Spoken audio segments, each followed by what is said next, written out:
Welcome back, my beautiful sewing friends. My name is Annette, and I'm sewing in Michigan.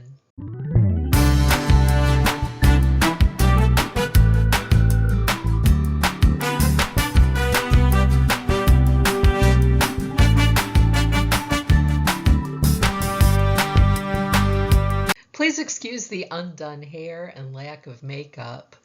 I am still trying to put my apartment together after the remodel, and I have guests coming tomorrow. So I'm kind of doing a stash and dash and trying to make the place presentable, as we all do in these circumstances. However, I wanted to share with you what I was doing last week. I wasn't garment making, I was pouch making. And here they are, 26 little zipper pouches that I don't have to show you in person because I sent them off to my niece who teaches first grade. These are for her students. And I've been working on my zipper insertion skills, and I thought a little zipper pouch would be a good way to do that. I was looking at different pouch tutorials on YouTube, and I followed several of them and found the instructions didn't work for me. So I made modifications to make it easier and quicker and more efficient, and to make them come out more square and nice. And throughout those modifications, I think I arrived at a method that works really well. So I wanted to share that with you. Now, a lot of the methods that were online had you using a glue stick to pre-stick pieces together, or having you baste and then sew, or different things like that. And I found those additional steps unnecessary, provided that I pinned things properly and cut things properly. So I wanted to share with you the modifications I made to make this a really quick and easy and fun process. Now, I know that many of us are more into garment making than bag making. I personally am not into bag making at all. And I get a little perturbed when sewists that I follow on YouTube for garment making inspiration get the bag making bug and then post, half a dozen videos in a row about bag making, because it really isn't my thing. But I thought it was a timely craft for this part of the year, making these pouches, because it's just about back to school time. And I imagine that most of us know some kids that might like to have some little pouches for their book bag to put their crayons or little notion-y school supplies in, so they don't get lost in the book bag or roll around too much in the book bag. Also, our church is having a school supply drive, so this type of craft would be ideal for something like that as well. Or even to make it for someone who is not a student. For example, I have a couple of these in my purse. One holds my makeup and one holds my meds. So one zipper pouch has like aspirin and cough drops and medications and things like that. And then the other zipper pouch holds a lipstick, a tiny hairbrush, a little pocket mirror, things like that. So when I reach into my purse and I'm looking for a lipstick, since the two pouches are different, I know which one to grab. Or if I need a cough drop or whatever, I know which pouch to grab. So you might like some of these for your own purse, or to give to friends or family to use in their purses. The nice thing about these is they're completely customizable, right? So you can see here by the picture, I chose kind of kid prints for these because I knew they were going to children. And some of these were actually leftover pieces of quilting cotton I had either just as scrap or that I had left over from our 2020 pandemic mask making extravaganza. I had bought a lot of fabric during that time and still had quite a bit of it that I needed to use. So it would be fun to customize these for a person if they particularly like, you know, dragons. You can use dragon fabric to make a pouch, for example, any color you want. You can make these in any size you want. Now, these particular pouches are 6 by 9, but you could make book sleeves, you could make tiny coin purses, you could do whatever you want. The technique would work the same for any size pouch you want to make. So I would like to share that with you today. If you're not interested, that's okay, because it's not a garment making video, but I'm going to take you step by step through how I made these pouches and how I kind of perfected the technique, in my opinion, to make them quick and easy with as few steps as possible. These are possible to make within, like, I would say maybe half an hour. You know, you can easily make one in an evening. Maybe in the beginning you'll be a little slower, but after a while I could whip one of these up very quickly. So let me take you through the prep process, the sewing process, and show you a finished pouch. So we're looking down at my ironing board here, and I have some pieces laid out that will be part of our pouches. You will need a main fabric for the outside of the pouch cut into 6 by 9, 2 squares of that. You will need a lining fabric, 2 pieces cut to 6 by 9 like this. Just going to give those a quick press. What I usually do is I get new fat quarters or quilting cotton for this part, and then I use scraps or older stuff for the lining. Now, if you're using fat quarters, you can get 3 pouches out of a fat quarter, so you can get 6 of these squares out of a fat quarter, so something to keep in mind. Now, with the lining pieces, I will often cut leftover fabric into 6 by 9 squares so I can use them for lining pieces later on. They don't have to match the main fabric. They're just going to be on the inside. It's a good way to use up extra pieces. You can even use knits or viscose or other things that are not quilting cotton for the lining pieces. So it's a great scrap buster. Okay, so that's what you will need. And excuse me for a moment while I get this one uninterested in the computer. Okay, now in addition to your outside pieces and your inside pieces, you will need a 2-inch strip of fabric. Doesn't matter what it is. It can be the same as the other pieces, or it can be contrasting. This is going to be for the ends of your zipper. So a 2-inch strip of fabric doesn't have to be very long. Another good scrap buster. I have here a label that says handmade with love and a glue stick and a zipper. Now, we are going to be cutting this zipper down to 7.5 inches. Okay, so any zipper you have that is longer than 7.5, this is a 9-inch zipper, would do fine. And you can use old zippers. You can use zippers that you've taken out of other clothing. Another great stash buster for random zippers. It doesn't have to match the pouch either.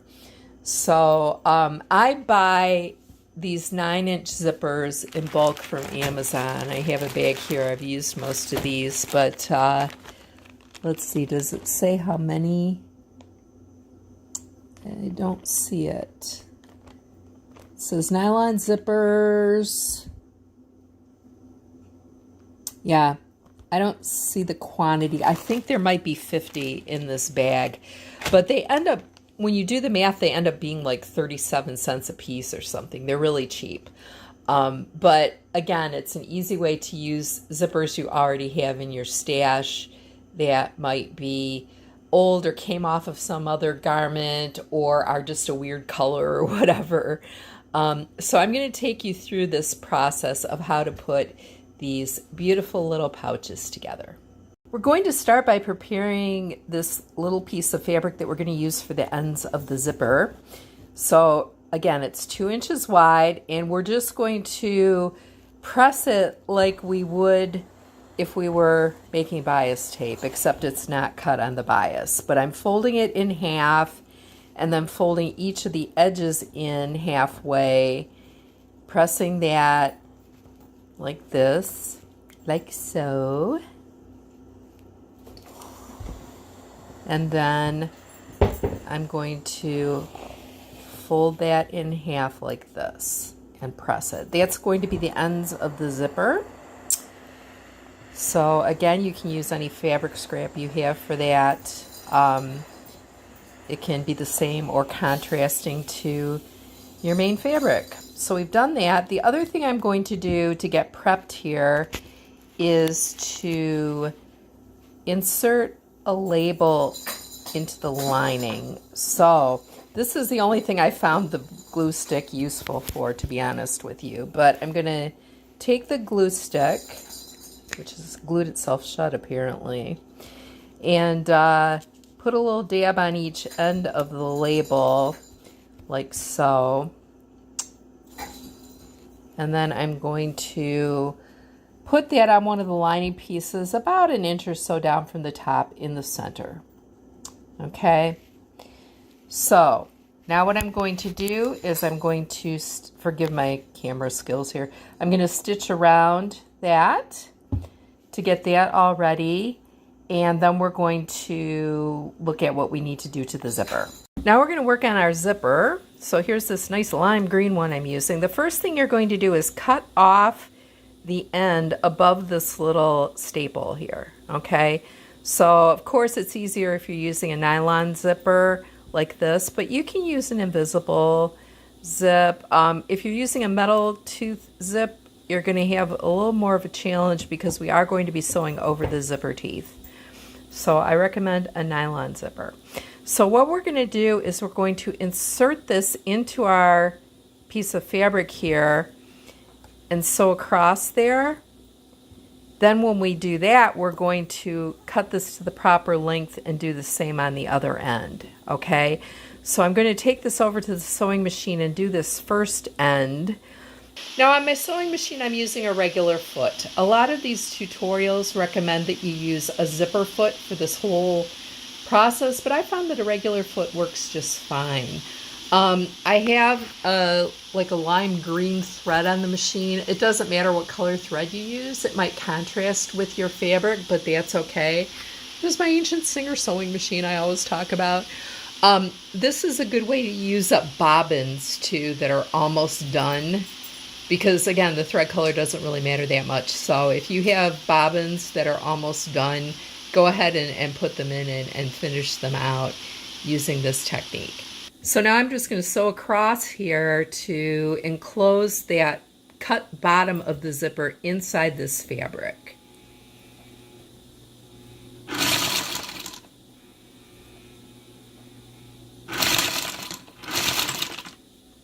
So now you can see here what I have done. I'm going to take my scissors and I'm going to cut this really close to each end of the zipper right here. And there we go. I trimmed that. Now we're going to go back to the ironing board and take a measurement so that we can do the other end of the zipper. So I'm back at the ironing board. I have my zipper here with my ruler. And what I want to do is cut this off at 7.5 inches. But before I do, I need to bring the zipper pull down so that I don't lose the zipper pull on the other end. So I'm going to pull the zipper pull down, measure this to 7.5 inches from the end of the binding, and we'll get ready to bind the other end. So there's my cut zipper, and now we are going to sew across these ends with the binding just like we did with the first end. So now I have my finished zipper here with the binding on both ends. I have a piece of my main fabric and a piece of my lining fabric. This one has the label sewn on. So we're going to start inserting the zipper. So we're going to take our main piece of fabric, we're going to take our zipper, we're going to flip the zipper upside down. Okay, so you see the pull is on the bottom. We're going to center it here. So there is a little bit of fabric showing on each end. Okay, that's going to form the side seams of the bag. But for now, we're going to center this. Then we're going to take our lining piece, flip it over so we have right sides together. We're going to carefully pin this across here. And I am going to sew a 1/4 inch across here. Now, when you get to the point where the zipper pull is, you're going to have to open this up and pull the zipper down and then keep sewing. So what I do with that is I leave my needle down, lift my presser foot, pull the zipper, pull down, and lower my presser foot again and continue sewing all the way across. Now, when you sew this, you're going to want to start sewing just before the end of the binding piece there, and you're going to want to stop just before the end of the binding piece there. So you don't want to sew all the way across. You want to sew just barely end to end of the zipper bindings. And the reason for that is later on when you do the side seams, you're going to need these pieces to be able to move. You don't want them to be sewn together. Okay, now I've seen tutorials where they use a zipper foot for the entire thing. I have found I can use my regular foot for this, which makes things a lot easier. So what I'm going to do now is go to the machine and sew that the way I just explained, and then we will continue on. And here we go. I have sewn that just the way I described. So it's a 1/4 inch seam with the zipper sandwiched in between. And when we open it up, it's going to look like this. And you can see now that the zipper is halfway sewn. We've got our front piece and our lining piece. And what I like to do at this point is to press that. And, you know, it may not be perfectly even. If it's not, we can trim it up later. But just press that, press the zipper away from the fabric. So that's half of our pouch done. Now we want to take our other main fabric piece. We want to flip this upside down. So remember, right sides together. That's the rule of sewing, right? And we want to center it here. And this time we can see a little better where we're putting it. And take our other piece of lining fabric, flip it over, right sides together. Put it here.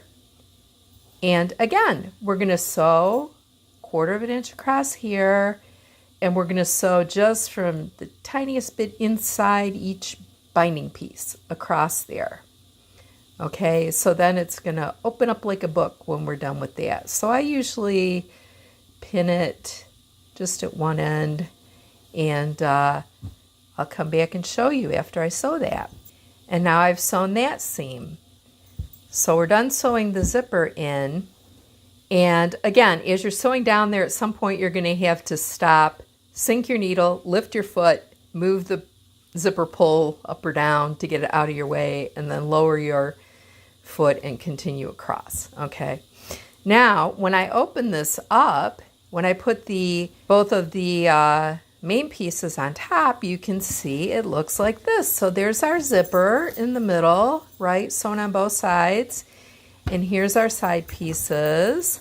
So I'm just going to stitch that, press that like so.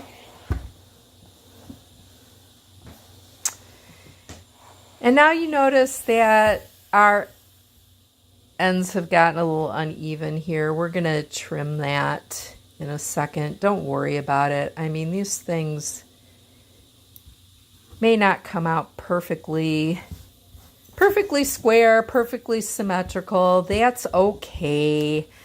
This side is doing pretty good. This side looks a little off, but that's all right. Okay, so the next thing we're going to do is we're going to top stitch around the zipper. And in order to do this, we're going to start at one edge. We're going to sew across these stitches down one side, across these stitches here, and back up the other side. And that's going to make a nice looking finish for the zipper. So let me do that and I'll show you what it looks like. There we go. I top stitched across the end of the zipper on top of the stitches that were there before on the binding, all the way down, across, and up. So here's what our pouch is beginning to look like from the front side, and then here's what it looks like from the back side. Everything's looking nice and tidy. Now, the next thing we need to do is stitch the sides together, and we're going to do this in two separate seams. We're going to sew the front pieces together and then the back pieces together. Okay, so the first thing I want to do is to even out these ends. Okay, so if your ends ended up a little bit askew, you can just trim those up. So that's what I'm going to do first. Okay, I trimmed my ends to make them a little bit more even. I suppose I should address the question of interfacing. You can put interfacing if you want to iron on some fusible interfacing to the in between these layers. You can do that, or you can use fleece or anything like that. I did not use interfacing on mine. If you are making a laptop case or a book sleeve, you might want to use some quilted fabric sandwiched in between, or some fleece. If you have fleece scraps, you could do that. But this one's not interfaced. So we're taking our front pieces, our yellow pieces, and putting them together like that, putting our lining pieces together like that. And what we're going to do is we're going to sew around here, and then we'll have the front part finished. So what you want to do is kind of fold the this little binding tab away from what you're doing, and then pin this right here, and pin these little folds together. Okay, so I'm going to pin like that. And you can see there, because when I sew over that, it's going to keep that fold in there. Okay, so that's important.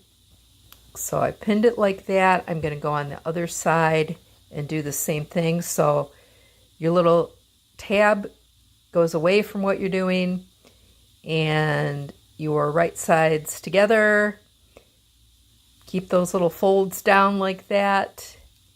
And I'm going to pin there. Okay. Now I am going to pin all the way around and sew all the way around, and I'll come back to you when I'm done. I'm going to sew close to the zipper tab, but not over it. So I'm going to sew, that looks like maybe about a 1/2 inch seam allowance, down, around, and back up to the other side. So I end right here, close to the tab. Okay, let's do that. Well, my bobbin ran out partway through that, so I was able to stick another random half-filled bobbin in. So that's a good example of what you can do.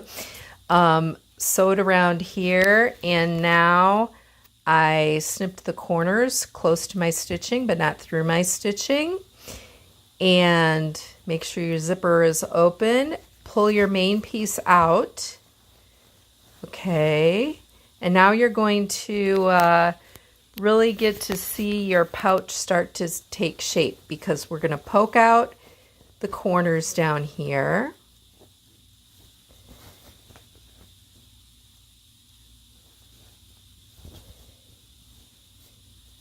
Okay, beautiful. And now at each end of the zipper, push up, and you can see your zipper end there, your zipper tab, all nice and pretty, right? So again, push that up, and look at how tidy that is. Now if we stuff the lining inside and zip that up, we can see what our pouch is going to look like. There's the nice zipper. There's the nice zipper tab ends on it. And it's looking nice and square. Now we have one step left. We got to finish the lining piece, right? We didn't sew that together yet. So open this back up, pull your lining pieces out, okay? And you're going to have to push those zipper tabs back out for this step. But what we're going to do is we're going to sew the lining. Now I leave this like this. Looks like a little pair of underpants, doesn't it? Leave it like that because we already poked those corners out and we want to leave those corners nice and crisp, okay? Put right sides together of our lining, okay? Like so. And I'm going to pin this the same way I did the other part. So again, push the tab away from where you're working and pin these little ends across their seam, and do that on the other side. Push the tab away from where you're working and pin your ends together. Keep those little folds at the top. Okay, and now we're going to go to the machine again, but this time we're going to sew down the side and pivot and do a little bit across here. And then the same thing, we're going to sew down this side, pivot, and do a little bit across here, because we need a little opening to turn the whole business inside out when we're done.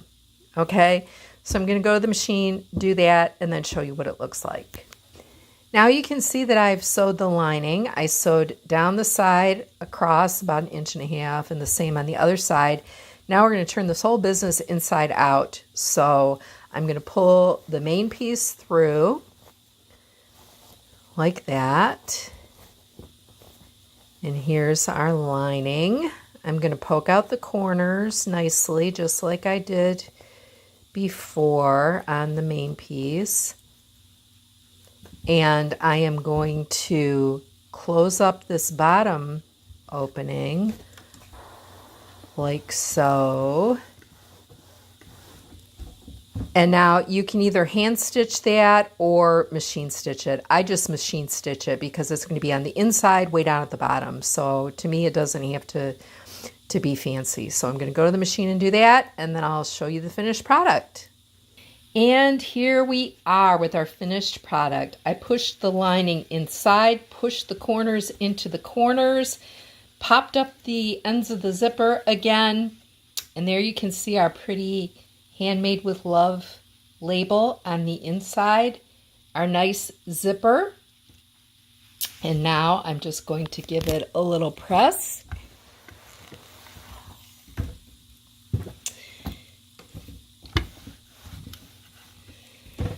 And we are done. Our little 6x9-ish zipper pouch is done. Again, you could make this any dimensions you want. The real techniques involved are putting those zipper tabs on, cutting the zipper to the right length, and then sewing the fronts and backs together the way I showed you. But otherwise, this is very customizable. You could make a skinny one if you wanted just a little kind of pencil pouch. Make it 6 by 3 or something like that. You could make a laptop sleeve, a book sleeve, any kind of pouch you want, even a little square coin purse maybe. Because once you understand how to cut down a zipper and to put those tabs on, it really frees you to use any dimensions that you want.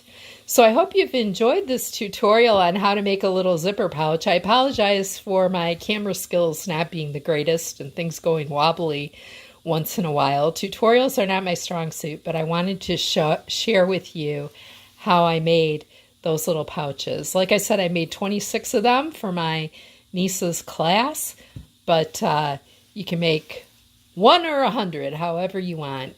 Again, a fat quarter will give you 3 pouches. There's enough fabric for 3, enough of the main fabric, so there's like 6 pieces of main fabric you can get out of a fat quarter to make 3 pouches. Again, for the linings, I just use random stuff I've got. Doesn't have to match, doesn't have to be pretty. Nobody's really going to care. So there you go. I hope you make some of these and show them to me. Have fun. Bye.